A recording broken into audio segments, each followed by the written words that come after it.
Kakika Congo, Kingunza Kakingunza. De Bakeba. Bakeba. J'ai dit bien Bakeba, je l'ai dit. Nous ne sommes pas loin de déclencher, n'est-ce pas, la révolution. C'est que Karl Marx appelle l'eschatologie du grand soir.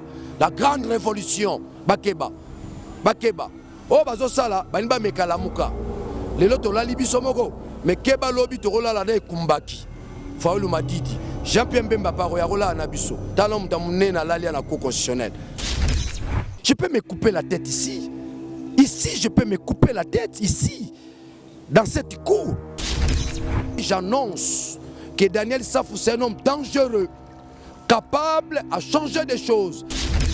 Et au moment où je vous parle, nous sommes en pleine dimension métaphysique. Métaphysica. Métaphysica. Sauf les initiés qui peuvent comprendre mon langage. Daniel Safou n'est pas un homme ordinaire. Je suis un initié du présent cycle. Je suis un initié du présent cycle. Batato baboti biso bakoti na zunguluke. Lokoso et lokoso. Lokoso. Compatria avec la patrie. Pour la patrie. Compatria. Bandegonanga diaspora. Où est passé le combat de Kimbangu pour la dignité du peuple congolais? Où est passé le combat de Mbutakasa? Où est passé le combat de Mbutampadi? Où est passé le combat de Mbumba Philippe? Où est passé le combat de Tchenchi Sekedi wa Mulumba? Wakabeya Kamwanga. Où est passé ce combat? Où est passé ce combat?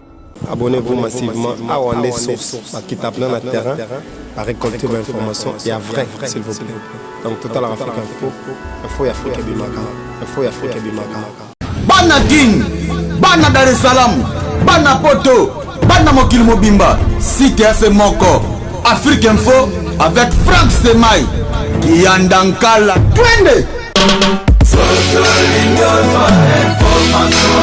X-Bass, Maranura.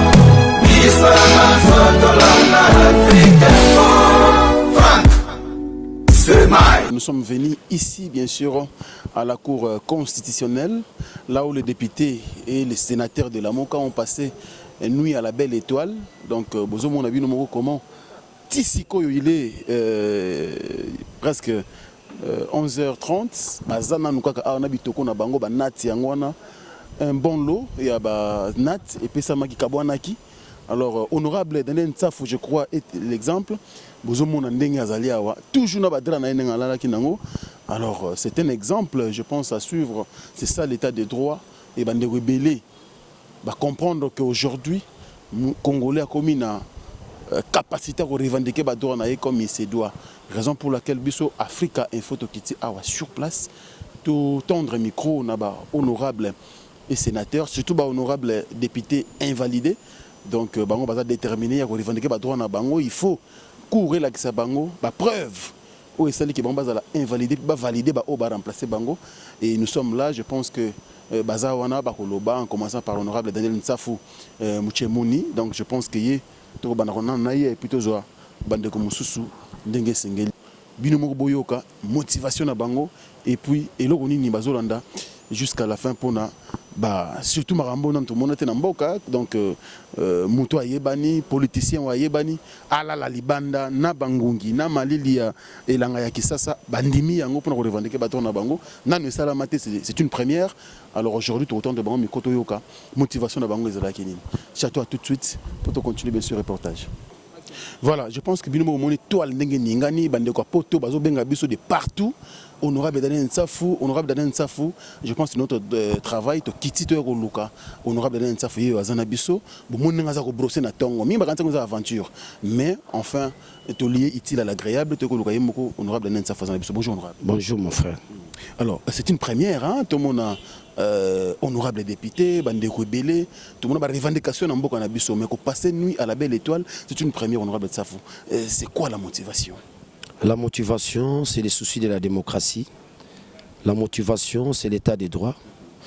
La motivation, le pays est victime d'une absence de loi devant régir le pays. Lorsqu'un pays est en débandade, ce sont les citoyens qui s'en occupent. Dans la mesure où les citoyens sont les propriétaires, n'est-ce pas, du pays. Nous avons passé, nous ici, c'est pénible. C'est dire à la belle étoile, c'est pas facile. Mais nous le faisons pour le bien de nos enfants. Nous le faisons pour le bien de tous les Congolais. Ce pays n'existe plus. Ce pays n'existe plus. Si les gens pensent que nous faisons du théâtre, ça fait mal. Si les gens pensent qu'ils peuvent se moquer de tout ceci, ça fait mal. Ça, ce sont des pratiques de Gandhi. Ça, ce sont des pratiques de Fumu Kimbangu. Ça, ce sont des pratiques de tous les Ngundis qui ont libéré le pays à travers l'indépendance. Je crois que nous revenons à ces pratiques, justement, cette fois-ci, pour interpeller la dynamique interne, pour interpeller la diaspora, pour interpeller la communauté internationale. Nous disons à ceux qui nous dirigent aujourd'hui qu'ils fassent très attention. Qu'ils fassent très attention.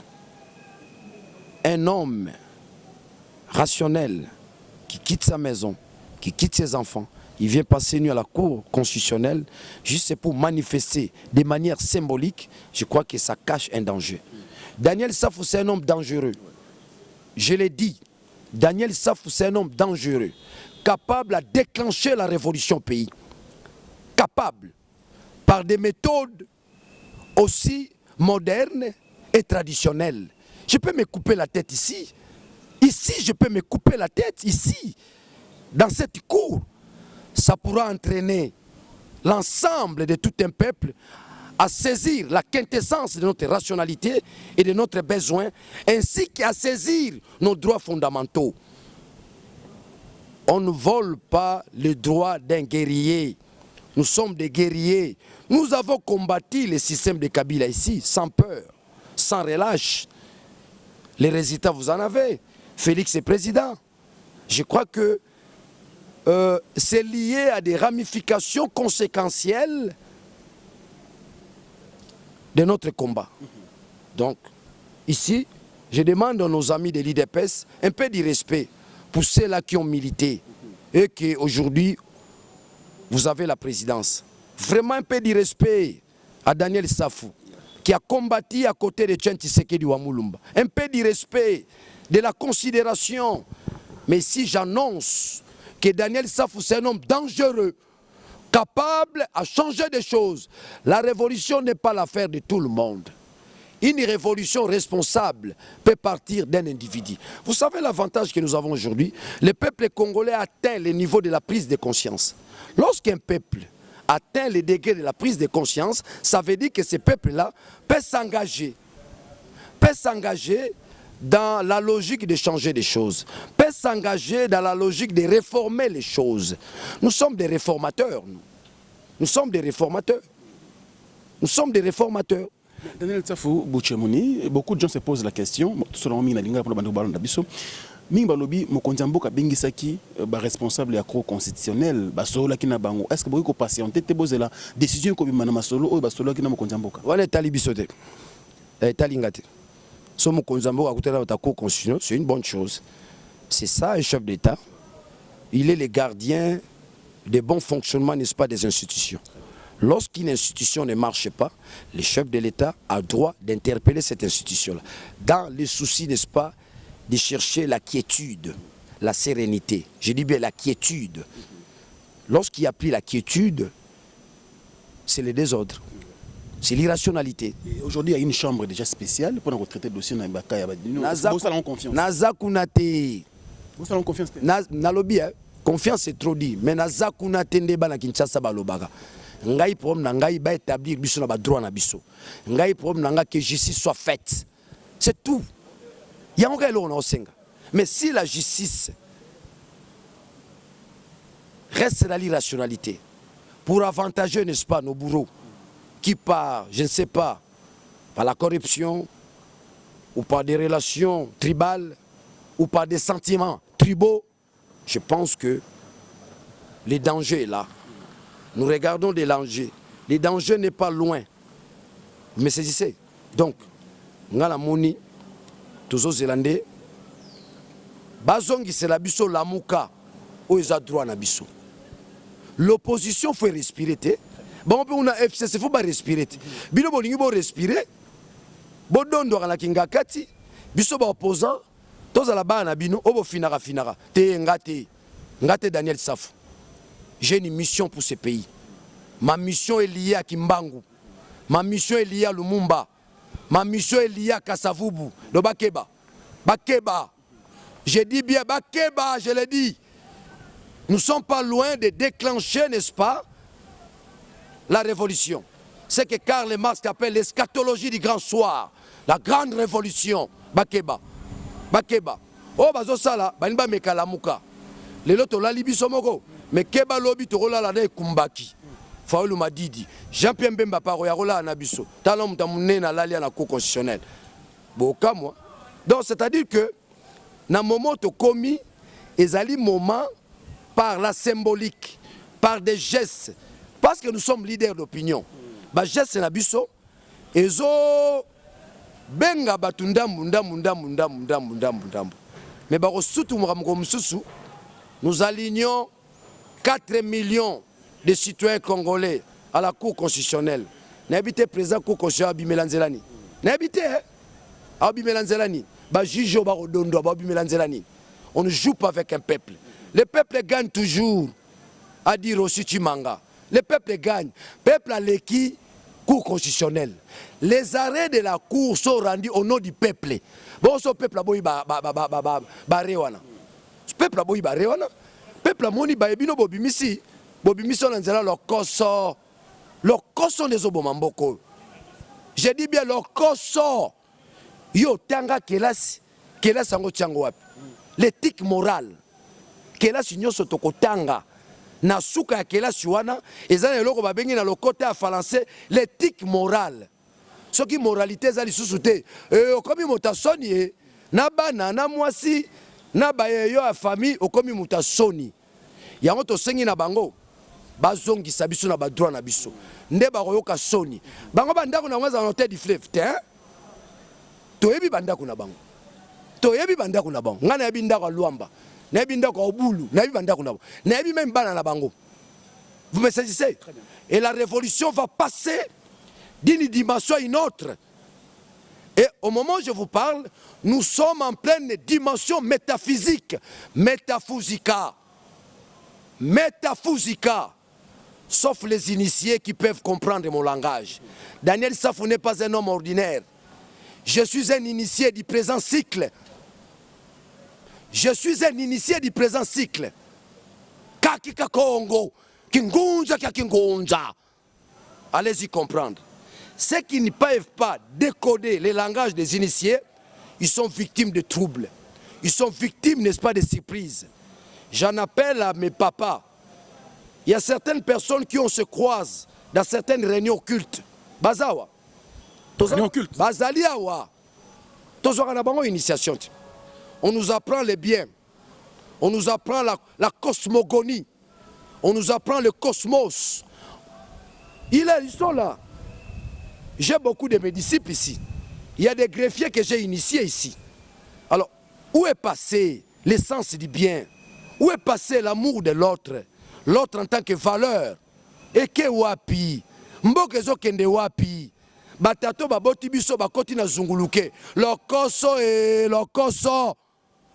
Lokoso. Yo lingoti ke la bana no bandaku kili. Non. Daniel Safou va léguer le Congo à ses enfants. Nakotika la bango lupangu te. Bakoteka. Mais soki na tikele bango mabele. Bakolo na lisangu, bakolo na linyoko, bakotimo la diamant, bakotimo la or. Mais batato na moni bango makanise, batikela bana na bandaku. Boke na bandaku wap. Le matériel ne conçoit pas un pays. Un pays c'est conçu par un esprit. Un pays c'est conçu par un esprit. C'est cet esprit-là qui guide chaque citoyen. Ce qu'on appelle les grands soleils centrales, les niveaux qu'atteint Kimbangu. Honorable Daniel Safou, selon le texte, la décision de la Cour est inattaquable. Est-ce que tu as une solution, honorable? Non, c'est faux. Les décisions de la Cour sont aussi attaquables. Quand vous prenez les règlements d'ordre intérieur de la Cour constitutionnelle, il y a ce qu'on appelle les erreurs matérielles. Vous me saisissez? Lorsqu'il y a erreur matérielle, dans l'ordre des possibilités, on peut saisir la Cour. à revoir sa décision. Mais on a voulu faire croire à l'opinion, les arrêts de la Cour sont inattaquables. Effectivement, sont inattaquables. S'il y a objectivité. Mais s'il y a subjectivité, ces arrêts-là sont attaquables à travers ce qu'on appelle les erreurs matérielles. Vous me saisissez? Donc, nous devons rectifier les choses. Donc, nous sommes en plein droit d'attaquer les arrêts de la Cour, d'autant plus que les arrêts de la Cour sont rendus au nom du peuple. Et si ce peuple-là se rend compte qu'il y a contradiction dichotomique, le peuple a droit de rejeter tout. Mais si le peuple constate qu'il y a beauté et harmonie, le peuple accepte. Donc, ce que les gens peuvent retenir, les arrêts de la Cour sont rendus au nom du peuple, pas au nom de la Cour constitutionnelle, pas au nom d'un gouvernement. Regardez cette caméra honorable, bandeko belé bas à travers le monde, bas soutenir combat au binobozomi na Kisasa. Alors oui, ça en tout cas à travers le monde et où tu as plein monter maintenant honorable. Le libanda, tu es bas condition, le libanda wate. Alors bandeko nous sommes vraiment choqués par rapport à travers le monde, Yambotena Banda, compatria avec la patrie. Pour la patrie, compatria, bandeko nanga diaspora, botika mboka na binote. Na sengi soutien ya bino diaspora, boluka bazuzi wana, boluka bilongi na bango, bosalaka nde bosalaka. Je demande un soutien puissant à la diaspora. J'en appelle na dynamique interne, bana matete, bana lingwala, bana lemba, bana bumbu, bana Kinshasa, bana leo. Kinshasa abinote, lelo komi abatu mususu, bayaka na babota mbulati. Bomonaka bangoti. Babota libino Kinshasa, botele mapoto zwa Kinshasa na biso. Kinshasa zonga ndenge zalaka kala. Toko melati na butu, mama robonde lao. Yo meliti te, lelo zalaka lisusu. Ezaka sute. Donc na sengi na bino soutien, bozala tane sengo moko te. Yo fandi na Paris, ofandi na Bruxelles. Awa maman no azana lotili kité. Awa tata no bafutaka été o 6 mois. Bafutaka été. Li futa ya pasi ya minyoko. Moko mona ba bisusu mabumu. Il n'y a pas une justice distributive. Bitumbo dans les safa ke robunda la parlement. Eza bitumba démocratie. Eza bitumba état de droite. Eza bitumba ya dignité ya peuple congolais. Biso za suna dignité. Ba violer ba maman mabe, ba brader ba ressources minières na biso mabe, ba benga na biso na Angola mabe, ba benga na biso pa oyo Sassou Nguesso dictateur mabe. Toza suna dignité na mboko. Où est passé le combat de Kimbangu pour la dignité du peuple congolais? Où est passé le combat de Mbuta Kassa? Où est passé le combat de Mbuta Mpadi? Où est passé le combat de Mbumba Philippe? Où est passé le combat de Tchenchi Sekedi wa Mulumba? Wakabeya Kamwanga. Ce combat est parti où? Où est passé ce combat? Je vous vois dans le mercantilisme. Je vous vois dans le matériel. Non, non. Cherchons ce qui est immuable et éternel. Ce qui est immuable et éternel, c'est la démocratie. C'est ça. C'est la dignité de l'homme. Hein, de Kolangai. Bino botikali kana libumu. O me la soupe ndaka la mabe. Mikolo ba o me la soupe hippopotame. So bazo zongo pe na parc kauzi biega na habité. O ka ba. Nous allons doubler les mandats. Eh yo. Yo. Biso la ba moi. Yo ko nous allons doubler les mandats. Mandat ni va doubler. Biso za ba moi. Nous allons vous barricader la route. En toute puissance. Exact. Avec le pouvoir ancestral. To barricader bino route. Bakoko na biso babundaka bitumba. Bitumba bato babandi bitumba yambo bangunza. O tango yoka na ganga kingunza kya kingunza. Ngunza liboso za kimbangu. Ngunza liboso za kimbangu. To beleli kimbangu ana cour constitutionnelle. Bino ba gagner kimbangu. So bo gagner kimbangu, bo gagner nzambe. Nzambe ba ganyaka ete. Ba kosuka kuna. Bokomona miracle au salama. Président cour constitutionnel, soka Simbibik, Kakika Congo, Azokende, Daniel Saf, Daniel Mbao, Raphaël Kibuka, Bakombo no se zongi. Parce que on n'est pas seulement dans les Fousis, nous sommes partis du Fousis à la métaphysique, la dimension ésotérique, où l'homme comprend l'univers dans sa dimension cosmogonique.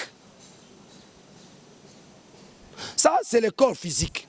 Avec le corps éthérique, na kokota na ndako azuziti. Na tuni pe yo longola kombo na rapona nini. Yo zasu na bomoy. Je dis bien, ça c'est le corps physique. Avec le corps éthérique, je n'ai pas entré dans l'astral. Na kotiti na ndako na e. Bala noté du fleuve. Ah bazela. Ba mona makambu. Obeleli hey! Mungongo ekei, likole komi ndambu, liboko komi ndambu, oba tu babenga AVC. Nous n'allons plus laisser les bêtises. On a toléré les bêtises dans ce pays. Tout tolérer les bêtises est belé. Moutou mora ya bêti 18 ans à pouvoir, moutalo barana zate. Eh babanga kae. So tu na fan d'arabe na kinga kati, babanga kae. Quel est ce pays-là? Moi j'ai 48 arrestations pour avoir dit non à Kabila. Abomangai. Abomangate. Abomangate. Na memieti atika mandefu. C'était le combat.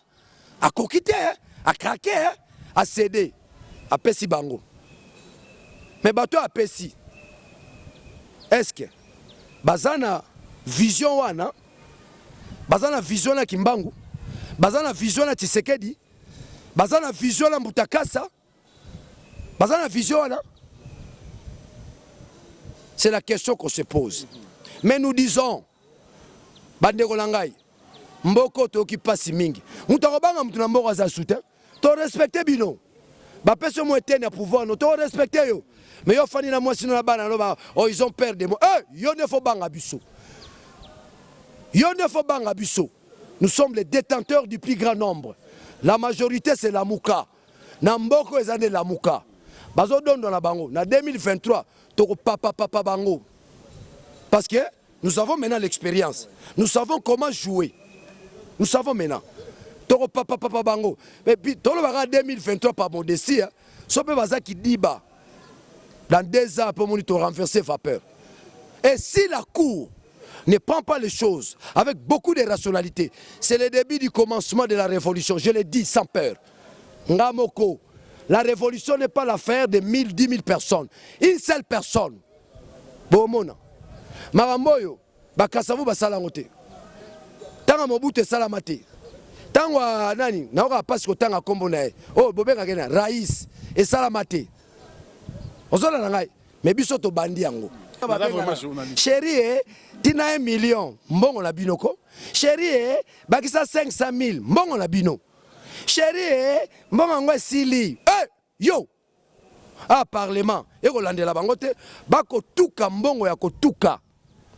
Tala kamere nenga zo vivre, on dirait mutala linzala une semaine ba pese bi ako lia na bilambe mbongo ya kotuka. C'est grave. Kaka moi 6 mois ba pesi binois. Mais bon tout qui déjà était nyamboka. Est-ce que vous trouvez ça normal? C'est quel genre de pays? C'est quel genre de pays? Tobanga bino? Tobanga bino? Tobanga bino te? Ils doivent être contrôlés. Natindi bango batanga Montesquieu. Biso ba tutokendaka kelasia. Nazongi sili mama lokumwa poanga papa kufake lenge mama mtaboko lingai mais mama wana mama anto na pesio mbote okoba kidanga na nzela classe na nzela kelasi kotange lengi. Nous qui avons étudié Montesquieu, qu'est-ce qu'on peut retenir de Montesquieu? La séparation du pouvoir. Ça j'en appelle la caméré. Tanga Montesquieu monsieur. La séparation du pouvoir. Ezateka présidence. Mandat à présider ça 60 mois. Hein? Bon calculer, hein? Nous qui avons étudié, nous avons un mandat. Les mandats 60 mois. Bota la bango. Ba kubuli déjà un dixième mandat na bango. Ba sale loko. Ceux qui sont des crocodiles, ceux qui sont moutons, bazo bengango. Saut mouton. Hein? Saut mouton. Ah, toko lande la bino. Bo sale déjà un dixième ya mandat na bino. Ceux qui vont recommander bongo, libungu tulu na suka manda. Libungu tulu. Je pense qu'aujourd'hui, c'est que les Congolais attendent de ce pouvoir un programme commun. C'est ça.